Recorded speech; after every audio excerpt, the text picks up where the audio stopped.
How to activate your Best Buy credit card online. Hey everyone, welcome back to a new episode of What to Step.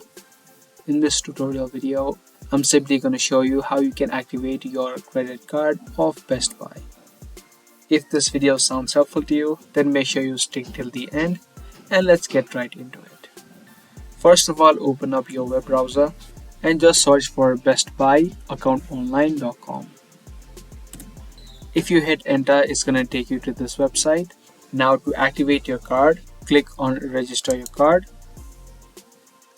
And now you can fill in these details. So first of all, type in the card number that is given on the front of your card. In the second box, you'll also need to enter in the name. So the name would be also visible on the front of your card. Make sure that these details are correct.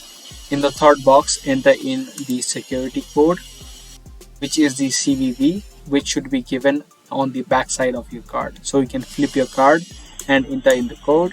And lastly, you need to enter in the last 4 digits of your social security number. Once you enter in all these details correctly, you can click on verify. And if the details entered are correct, your Best Buy credit card will be successfully registered and activated. So that was the exact process. I hope you guys found this video helpful. If you did, be sure to subscribe, share, and also give this video a thumbs up. I'm going to be back with more informative videos similar to this. Thanks for watching.